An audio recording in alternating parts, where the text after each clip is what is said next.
ketika kita berbicara mengenai komunikasi yang sudah terjalin antara pasangan nomor 1 dan 3, tadi Mas Bimo sudah menjelaskan diawali dengan adanya akar rumput, pergerakan, komunikasi terjalin karena mengalami nasib yang sama, yang kemudian tadi juga dipertegas oleh Pak Huda. Mas Bimo tadi juga sebelum jeda mengatakan atau menjelaskan apa saja yang dialami oleh akar rumput ataupun juga para pendukung dari pasangan nomor 3. Tadi kita juga sudah dengarkan tanggapan bagaimana perwakilan dari pasangan nomor 2 Pak Hasan Nasbi, tapi juga Pak Huda, kalau saya kembali lagi ke judul yang kami pilih di Apa Kabar Indonesia Malam kali ini, Prabowo Anies berebut hati Megawati. Sempat saya juga tanyakan kepada Mas Bimo tadi, bagaimana tanggapan dari Ibu Megawati, setidaknya dari pasangan 3 mendengarkan apresiasi yang disampaikan oleh masing-masing capres, yaitu Pak Prabowo dan juga Pak Anies. Mungkin Pak Huda juga bisa menjelaskan maksud dari Pak Anies menyampaikan hal seperti itu, apakah memang untuk bisa menggait hati Ibu Megawati untuk kemudian menjadi sebuah ajakan untuk bisa bergandengan bersama, karena Pak Anies juga menyampaikan bahwa apa yang dilakukan oleh Ibu Megawati ini menunjukkan konsistensi untuk bisa mendukung demokrasi. Pak Huda, silakan.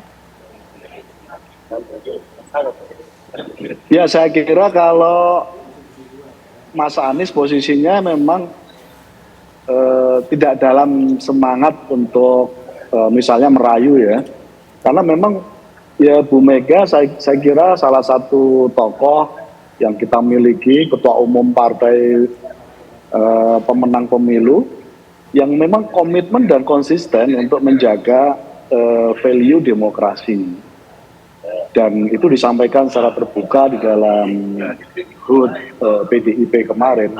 Jadi sekali lagi semangatnya memang tidak untuk memuja dan memuji, tapi memang memberikan apresiasi atas rekam jejak yang sudah ditorehkan sendiri oleh Bu Megawati. Nah, kira-kira begitu.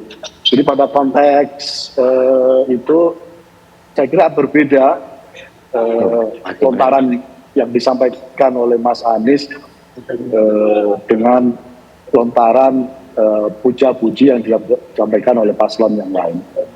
Baik, kalau Mas Wasisto melihatnya seperti apa antara apresiasi yang disampaikan Pak Prabowo dengan Pak Anies ini untuk Bu Megawati?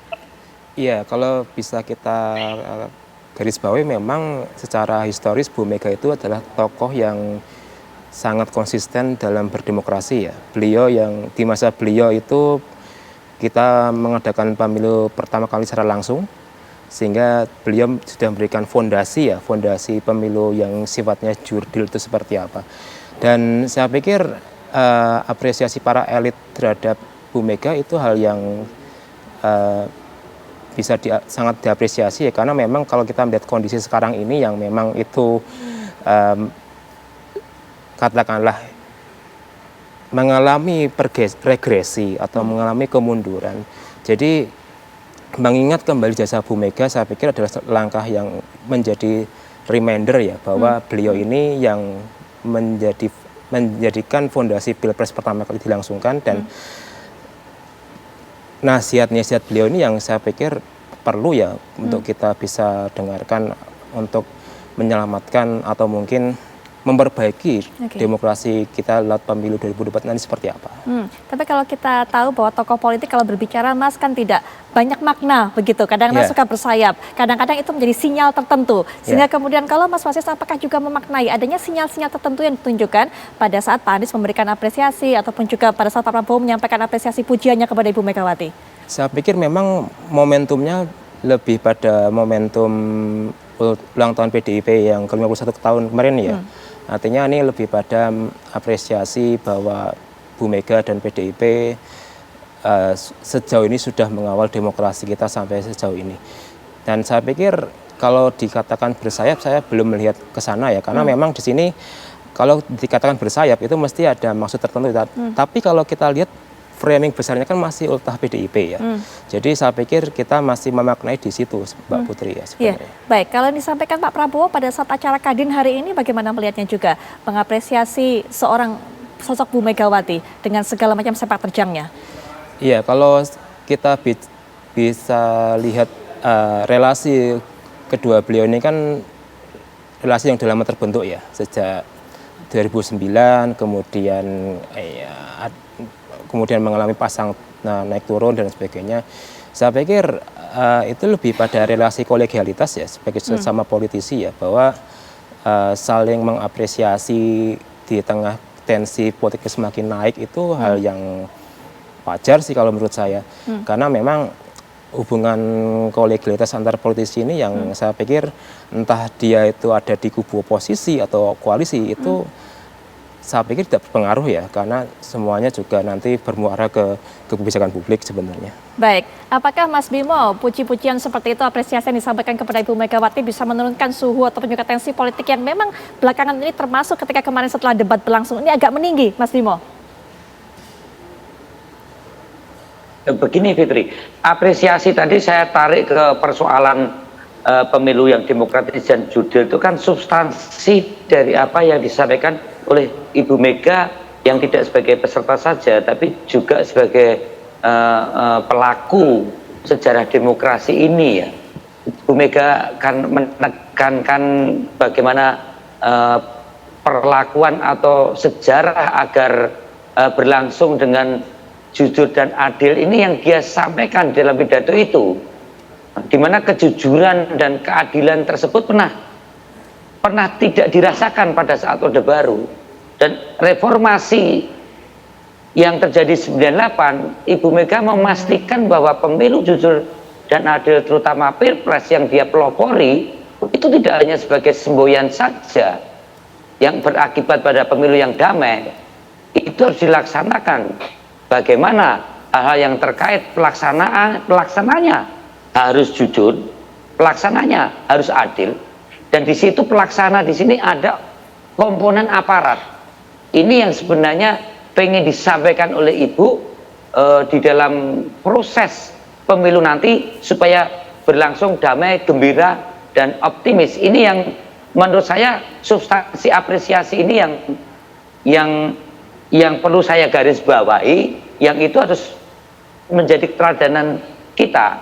Yang sangat dikhawatirkan Ibu kalau kita setback ke belakang lagi, di mana ada cawe-cawenya aparat ini yang tentunya tidak menjadi gembira lagi, tentu tidak menjadi optimis kita memilih pemimpin lagi. Ini yang saya kira perlu jangan sampai pelecehan terhadap demokrasi ini muncul di dalam kondisi-kondisi lapangan. Di dapil saya saja, saya katakan oknum ya. Baik. Kalau saya cinta TNI, saya cinta Polri, saya cinta aparat. Ya Baik, kan? Mas Bimo. Bahkan reformasi 98 bagaimana Ibu Mega mengembalikan marwah TNI, Baik. marwah Polri untuk mendapat legitimasi masyarakat, jangan lagi sampai dirusak oleh hal-hal yang menggunakan baju TNI berfoto dengan paslon dipasang di tengah sawah, ya. Amat sangat vulgarnya sudah diklarifikasi hal yang walaupun ini. itu, Mas Bimo. Bagaimana kades, iya, walaupun diklarifikasi ya kan, bagaimana kades diundang ke Jari. Baik. Kades diundang oleh aparat dalam situasi yang semacam ini. Saya pasang baliho di Juwiring jam 1 malam karena akan ada acara tim saya, jam 3 udah hilang semua. Baik Mas Bimo, ini Saya agak melebar, tapi oke lah sekarang ini terjadi. Maksud saya itulah yang perlu diapresiasi dalam pidato kemarin. Kalau ada apresiasi Pak Prabowo dan Mas Anies, kita terima kasih karena kita sepakat untuk melaksanakan hal-hal yang substansial tadi. Saya kira itu Fitri. Oke, baik. Selanjutnya juga mungkin saya hanya bisa berikan kesempatan kepada para narasumber lainnya untuk memberikan pernyataan penutup juga sebagai penutup perbincangan ini. Dimulai dari Pak Hasan Nasbi terlebih dahulu. Silakan Pak Hasan Nasbi, atau mungkin juga ingin ditanggapi apa yang disampaikan oleh Mas Bimo tadi. Silakan. Ya, tapi kalau penekanannya baliho hilang, saya rasa seluruh caleg mengalami itu ya. Jadi rata menurut saya, bahkan teman-teman saya caleg yang saya kenal, yang ada di partai pengusung Prabowo dan Gibran itu juga mengalami hal yang sama. Tapi ini hanya sekedar ini aja. Jadi menurut saya itu terjadi di banyak sekali orang, kalau spanduk baliho dan segala macam itu terjadi di banyak orang. Saya cuma mau menekankan soal Pak Prabowo itu mau konsisten untuk menghargai jasa seluruh presiden yang pernah membangun Indonesia. Presiden-presiden itu punya plus minus, punya kelebihan dan kekurangan masing-masing. Ya, tapi mereka punya jasa juga terhadap bangsa Indonesia. Makanya semua perlu diapresiasi. Tidak hanya Pak Jokowi, tapi juga Pak SBY. Ya, tidak hanya Ibu Mega, tapi juga Gus Dur. Tidak hanya Soeharto, tapi juga Bung Karno. Jadi menurut saya kita harus adil lah. Presiden-presiden ini dengan segala kelebihan dan kekurangannya ada jasanya. Dan hari ini bangsa kita sampai di titik seperti ini pasti ada sumbangsih mereka. Kan rantai ini nggak terputus.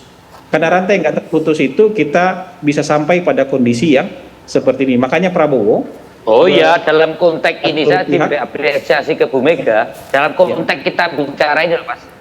ya, Baik. dan kemudian Baik, Mas Pak Bimo. Prabowo bertekad untuk juga melanjutkan seluruh legasi-legasi dari presiden-presiden terdahulu, bukan untuk menafikan atau meniadakan peran dari presiden-presiden terdahulu. Mungkin Baik. begitu dari saya. Baik, Pak Huda terakhir closing statement juga, silakan Pak Huda. Yang saya kira itu juga dalam tanya saya ini ya jujur diakui ada indikasi-indikasi yang secara politik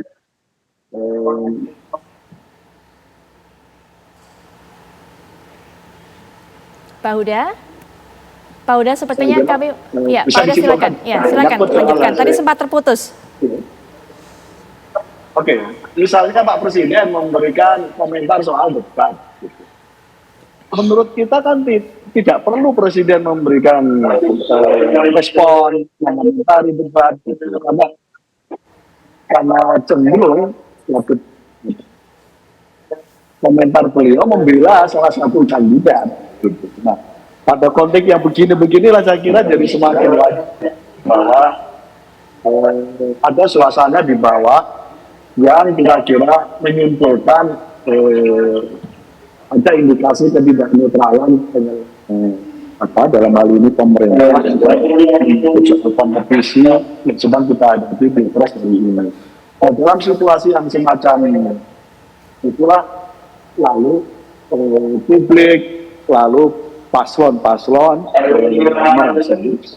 indikasi yang semacam ini menjadikan suasana Pilpres tidak dalam suasana yang fair, begitu. Nah, pada konteks suasana yang semacam itu, kita ingin sekali lagi Baik, baik Pak Huda. posisi kami terhadap Ibu Mega tidak dalam posisi puja-puji, Baik Pak Huda, mohon tapi maaf juga. posisi kami dalam semangat Ya. mana menjaga sama-sama ingin menjaga pemilu berjalan dengan jujur. Baik, Pak Huda mohon maaf juga durasinya terbatas untuk Pak narasumber dalam perbincangan ini, tapi terima kasih sudah memberikan pandangannya. Terima kasih Mas Wasisto, terima kasih Pak Huda, Mas Bimo, terima kasih Pak Hasan Nasbi juga, terima kasih semuanya. Yang pasti kami akan terus kabarkan kabar-kabar mengenai pemilu ini karena kami kabarkan Anda putuskan.